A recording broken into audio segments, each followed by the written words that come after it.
Alright guys, what's going on? Gaming Jake here, and in this video, today's Monday, so I'm going to start with that, which means discussion video. So I was contemplating on exactly what to do today's discussion on or about, and I couldn't really think of anything because last week I covered Final Fantasy 15, which I was wanting to do. I considered doing 2.8, however I was going to save that for tomorrow because tomorrow I have more time to edit and actually talk about a subject as big as Kingdom Hearts.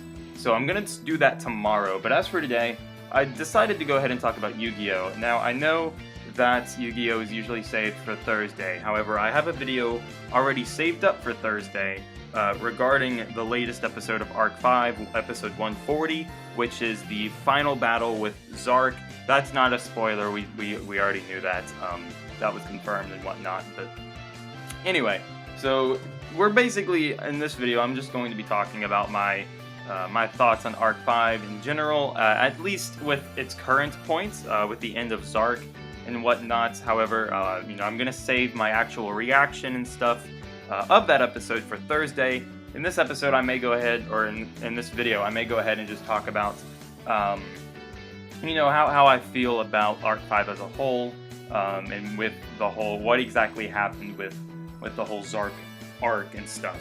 So beginning, ArcV with the whole Zarc arc, it sort of started basically at the very beginning of the series, whenever Sora, Shun, and Yuto basically entered Standard, or the Standard Dimension. That's basically when the whole arc started getting on its feet, when it started going. You could argue and say that it happened directly after the tournaments in the beginning of the series. And yes, while you can, you also have to realize that with the whole tournament, when Yuya dueled the one guy who just took dueling way too seriously, or he used it as a way to inflict pain. He was like this kung fu guy. Yuya dueled with Dark Rebellion. That duel was, I believe, part of that tournament because they were in the arena or whatnot. So with that, Yuya had Dark Rebellion, and we know he got Dark Rebellion from Yuto when Yuto merged with Yuya after being defeated by Yugo, and since Yuto and Yugo are obviously in the picture, we know that the Zarc arc has already started. So with that being said, and with that being done, you sort of have to agree that the whole Zarc arc started on the side of during the tournament, if not at the same time as the tournament. So we've had this going on for 130 episodes at least, maybe a little bit more depending on exactly when the whole tournament began at the very beginning of the series. But I'm not saying that the tournament is the Zarc arc. I'm just saying that it's happened during when the Zarc arc started. But anyway, moving on. So yeah, it's been a very long arc. Arcs for just animes in general usually last for 15, 25 episodes maybe per arc. For Yu-Gi-Oh! It's a little bit smaller because per series, not per season, but per Yu-Gi-Oh! Series, there's usually a couple of arcs involved in a few different seasons. For instance, in 5Ds, there's different arcs involved. There's the Z1 or Zone arc, there's the Time Lord arc, there's the arc obviously at the beginning of the series where Yusei is trying to get out of satellites. And there's the arc in Duel Monsters. There's plenty of different arcs in Duel Monsters. You got Duelist Kingdom, you have Battle City, you have the Ori Kalkos. I'm suddenly coughing a lot. But so there's a bunch of different arcs and whatnot, and there's typically a good amount of episodes to go per arc, per different season. Seasons usually, I want to say that the change in season, you can usually tell when a season changes when the opening or ending or art style of that said season changes. For example, GX has 4 different seasons. I'm not sure if that means it has 4 different arcs, but it does have 4 different seasons with 4 different openings and whatnot.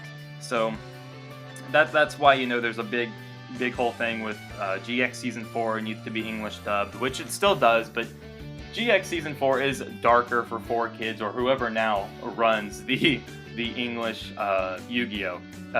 Yeah, Season 4 of GX is pretty dark, and that probably will never be dubbed, and it's probably a good thing that it doesn't get dubbed either because of how cheesy the dub can be. But again, so arcs typically last for a good handful of episodes. But so this is a pretty long arc with the whole Zarc era and whatnot. Overall, I enjoyed it. I really enjoyed the Zarc arc.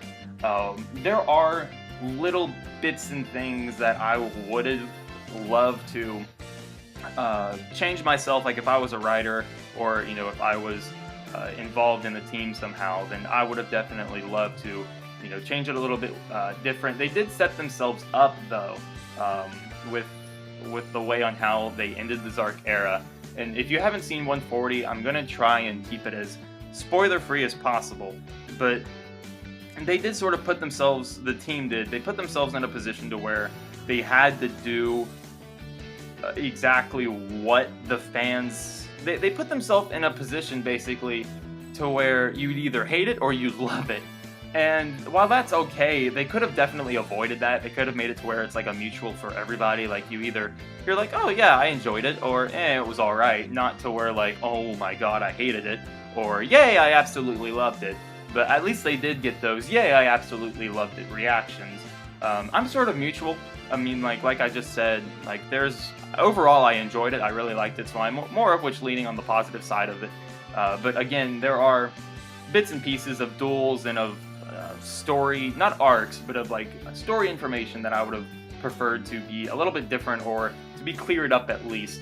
With the ending of 140, there is a lot of confusion of what exactly happens to Zarc, I guess. I'm gonna get into a little bit of a theory now, so this does contain some spoilers for 140.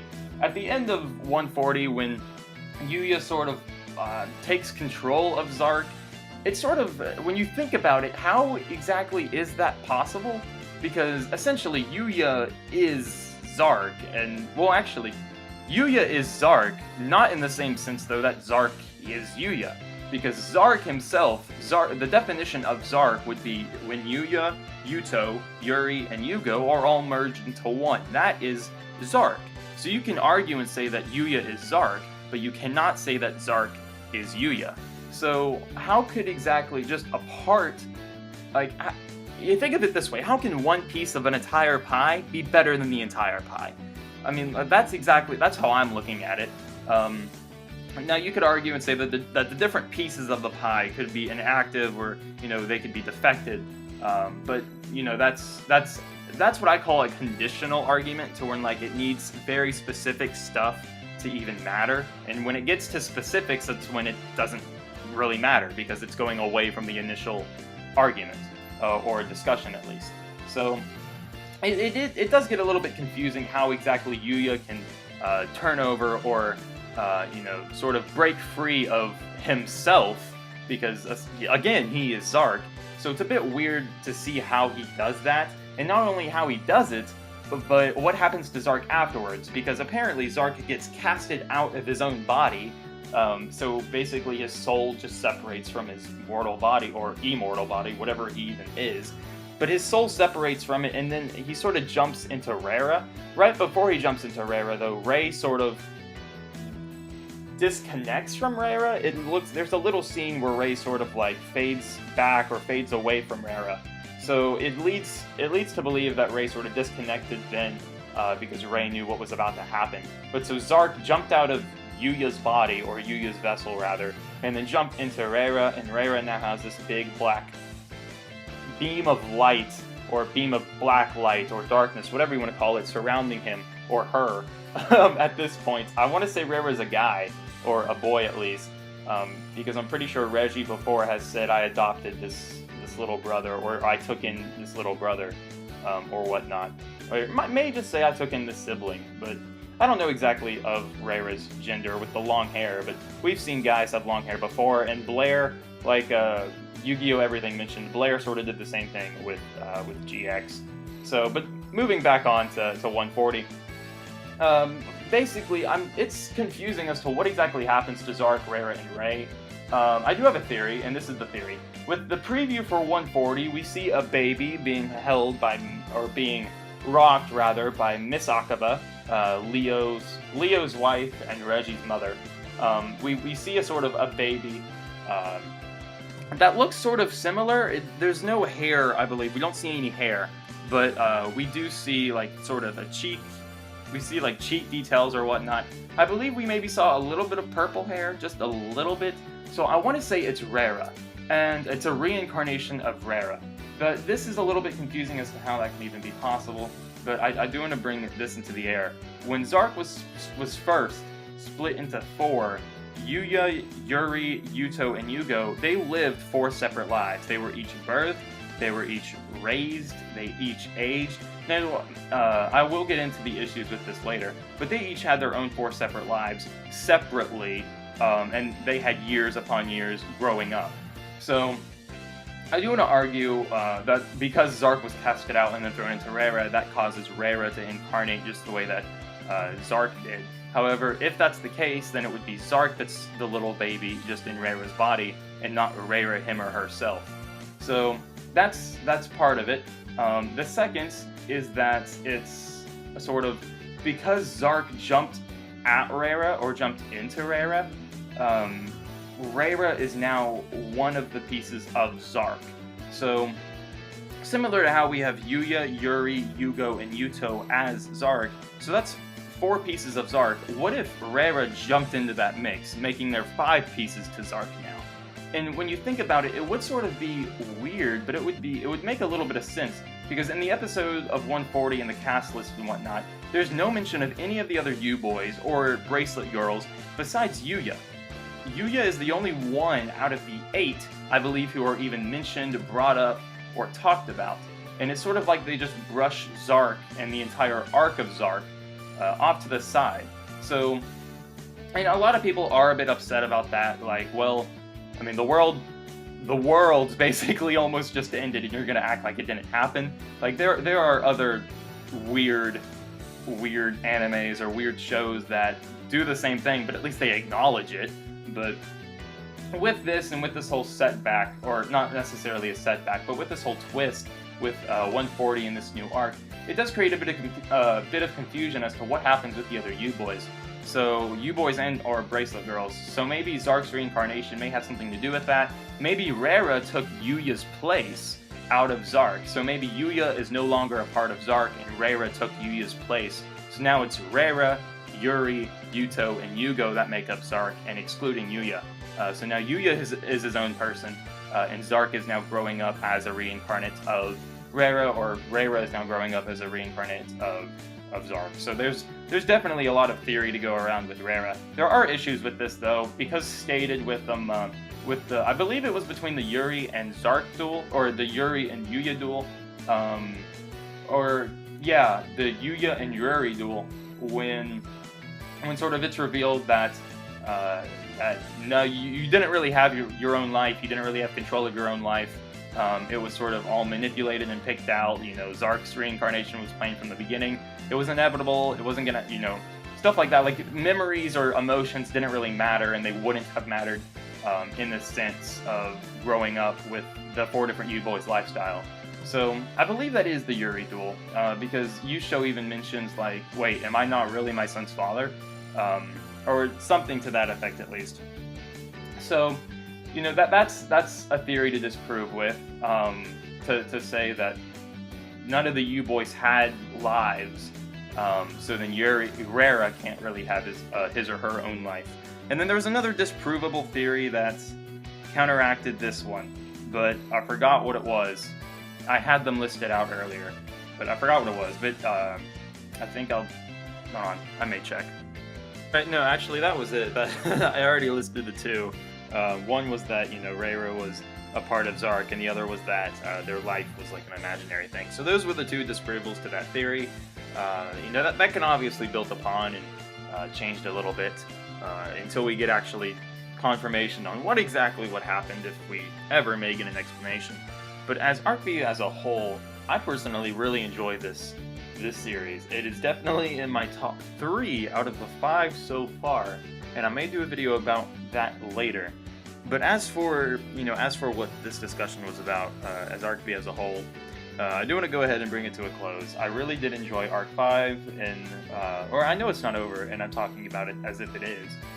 But as of now, Arc 5 is definitely in one of my top 3 with the ending of the Zarc arc. So this is sort of like a Zarc arc review and whatnot. So I shouldn't be be putting Arc 5 up there so high when I'm, you know, when we still got another few more episodes, another handful, 2 months or so left. But I shouldn't, but I am.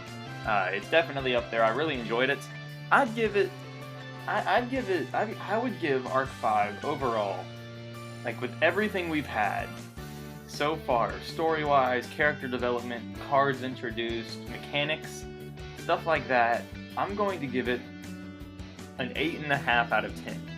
Because the reason why is because, like, 8.5, because it always kept me on, there was always something new. And with Pendulum, you know, well, we're just like, well, pendulums are pendulums, they're overpowered. And then they made hybrids. They made Pendulum XYZ, they made Pendulum Synchro, and then they made Pendulum Fusion. Still no Pendulum Ritual. And then we got an integration monster with the whole Zarc, at the end of the Zarc arc and everything. So Arc 5 kept me on my toes, and that's what I always enjoyed about it, how there was always something to look forward to. Now, there were times, of course, when I was, you know, a bit like, well, it's just another episode, I might as well skip it. And at times I did. The Synchro arc, in my opinion, was a bit long. I don't think the Synchro Dimension, with all the different tournament duels that they had, were really necessary. Some of them seemed uninteresting, like the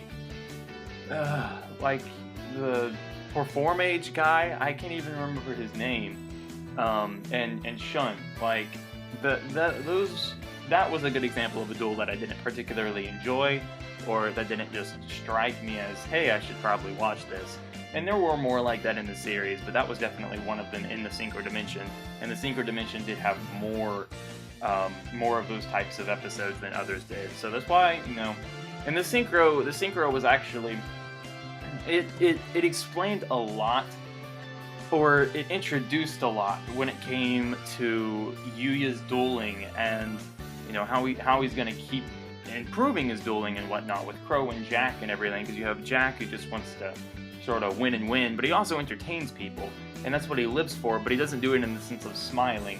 And then you have Crow, who just sort of wants to be known. He lives in the suburbs and he lives in Satellite, but you know he can prove he's worthy. And then, like, when he dueled Yuya, when Yuya was in Berserk mode, Crow got through to him, I believe so, or Crow did a number on Berserk Yuya. At that time it was Zarc, but so it was very interesting. There were some things in the Synchro that were good, however, Synchro, in my opinion, wasn't necessarily the best. And just with other pointless episodes or pointless duels, but every series has that, of course. So, excuse me. So that's not necessarily something to knock down Arc 5 for too much down for, yeah. So, but yeah, that's my overall thoughts and opinions. What do you guys think about Arc 5? I know it's not over yet, and we still have another arc left, but up till now with the whole Zarc part, what do you guys think? Let me know. Game and Jake logging out. Peace.